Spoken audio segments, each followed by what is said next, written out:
अस्सलाम वालेकुम व्यूअर्स, उम्मीद करता हूँ आप खैरियत से होंगे। अगर आप प्रोकोल एनवीक्यू के बारे में कंफ्यूज हैं या आप ये सोच रहे हैं कि इस क्वालिफिकेशन को कंप्लीट कैसे करना है, तो आज की वीडियो स्पेशल आपके लिए है।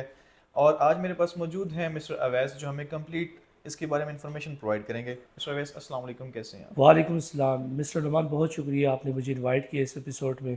Thank you so much. Mister Awais, आज की वीडियो में आपने हमारे व्यूअर्स को कंप्लीट गाइडलाइंस प्रोवाइड करनी है कि प्रोकोल एनवीक्यू लेवल 6 ओएचएस प्रैक्टिस, ये क्वालिफिकेशन क्या है और किन लोगों के लिए? स्पेशली ये क्वालिफ़िकेशन डिज़ाइन की गई है ख़ास उन लोगों के लिए जो फील्ड में काम कर रहे हैं, जो निबोश होल्डर है, जिनके पास गल्फ एक्सपीरियंस है, या हेल्थ एंड सेफ्टी सुपरवाइज़र या health and safety officer field के अंदर काम कर रहे हैं और वो अपनी क्वालिफ़िकेशन को नेक्स्ट लेवल तक बूस्ट करना चाह रहे हैं, एडवांस लेवल की क्वालिफ़िकेशन करना चाह रहे हैं, मैनेजर लेवल की पोस्ट के लिए अप्लाई करना चाह रहे हैं। मिस्टर अवैस, आप हमारे व्यूअर्स को ये बताएं कि इस क्वालिफिकेशन में जो लर्नर्स हैं, क्या वो क्लासेस भी लेते हैं? उनके एग्जाम्स का क्या प्रोसीजर है? वेल मिस्टर नुमान, ये कंपिटेंसी बेस्ड क्वालिफिकेशन है। इसका मतलब है कि वो लर्नर्स जो अपनी डेली एक्टिविटीज़ परफॉर्म करते हैं वो एविडेंसेस के तौर पे सबमिट करवाते हैं। जहाँ तक बात है एग्ज़ाम का, तो ये इधर कोई ट्रेडिशनल एग्ज़ाम नहीं है। आपने असाइनमेंट सबमिट करवानी होती है, असाइनमेंट के साथ आपने एविडेंस अटैच करने होते हैं। 10 असाइनमेंट्स हैं और 10 असाइनमेंट्स के बिहाफ पे आपको सर्टिफिकेट प्रोवाइड किया जाता है। बहुत सारे लोगों का ये सवाल होता है कि इस क्वालिफिकेशन में एविडेंसेस क्या हैं। काइंडली आप इसके बारे में भी डिटेल से बता दें। मिस्टर रमान, जो एविडेंसेस जो लर्नर फील्ड के अंदर काम कर रहे हैं, डेली एक्टिविटीज़ परफॉर्म करते हैं लाइक टीबीटी और रिस्क असेसमेंट, इसके अलावा साइड इंस्पेक्शन, इंसिडेंट रिपोर्ट्स, ये वो सॉलिड एविडेंसेस हैं जो आप अपने असाइनमेंट्स के साथ अटैच करते हैं।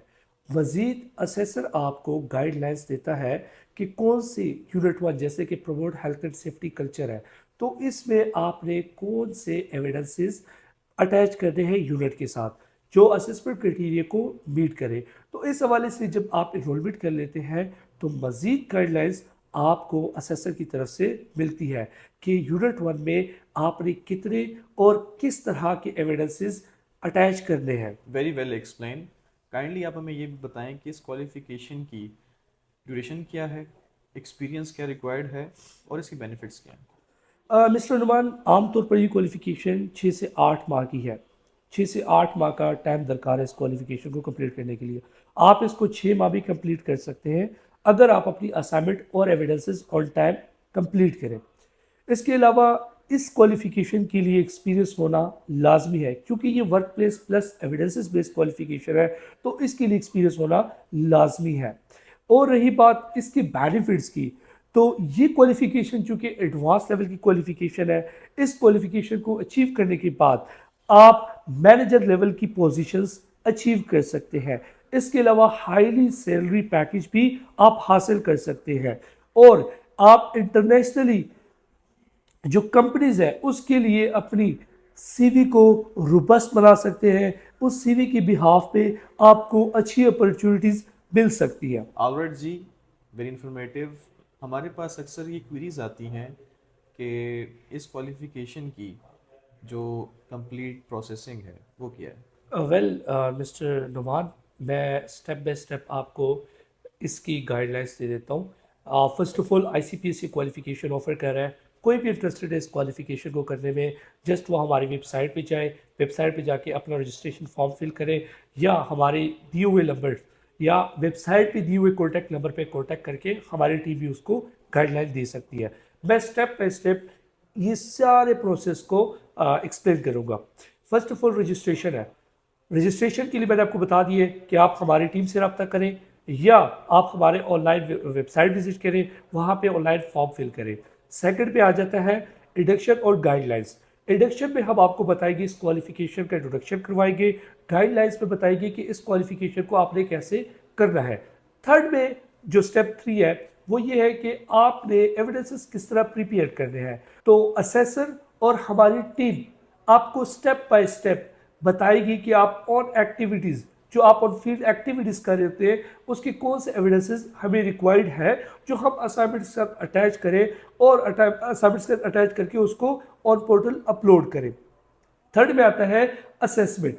असेसर अब आपकी असाइनमेंट को चेक करता है, एविडेंसेस को वेरीफाई करता है कि क्या ये एज पर असेसमेंट क्राइटेरिया है कि नहीं।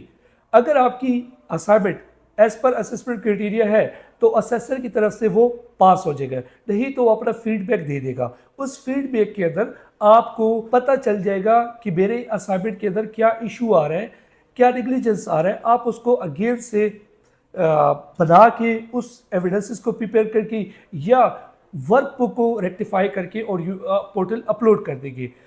उसके बाद स्टेप नंबर 4 के ऊपर आ जाता है आईक्यूए या इक्यूए की वेरिफिकेशन। आईक्यूए इंटरनल क्वालिटी एश्योरेंस और एक्सटर्नल क्वालिटी एश्योरेंस, ये दोनों जब असेसर आपकी असाइनमेंट को पास कर देता है तो ये मजीद क्वालिटी को इंश्योर करने के लिए, असाइनमेंट की मजीद क्वालिटी को इंश्योर करने के लिए वो आपकी असाइनमेंट को चेक करता है। अगर वो आपकी असाइनमेंट को पास कर देता है देन जो स्टेप 5 है उसके अंदर आपका सर्टिफिकेट आ जाता है। सब क्वालिफिकेशंस को करने के बाद आपकी प्रोफेशनल डिस्कशन होती है जो असेसर की तरफ से कंडक्ट की जाती है। असेसर आपकी प्रोफेशनल डिस्कशन कंडक्ट करता है behalf on your assignments, behalf on your submission. आपने जो भी सबमिशंस की होती है उसकी सबमिशन की बिहाफ पे असेसर आपसे क्वेश्चंस करता है। ये वेरीफाई करने की कोशिश करता है कि क्या वाकई आपने अपनी असाइनमेंट्स को खुद बनाया है कि नहीं, तब आपका सर्टिफिकेट आ जाता है। तो जनाब ये सारा जो स्टेप बाय स्टेप मैंने आपको प्रोसीजर बताया है ये लर्नर को फॉलो करना होगा और वो इजीली अपना NVQ level 6 diploma in occupational health and safety practice हासिल कर सकता है। ऑलराइट मिस्टर अवैस, आपका बहुत शुक्रिया, आपने अपना कीमती वक्त दिया और हमारे व्यूअर्स को बहुत अच्छे से गाइड किया। You are most welcome mister Nawaz. I hope कि आज के पॉडकास्ट में हमारे व्यूअर्स की बहुत सारी क्वेरीज एड्रेस हो गई होंगी। इनरोलमेंट के लिए हमसे आज ही रब्ता करें। Thank you.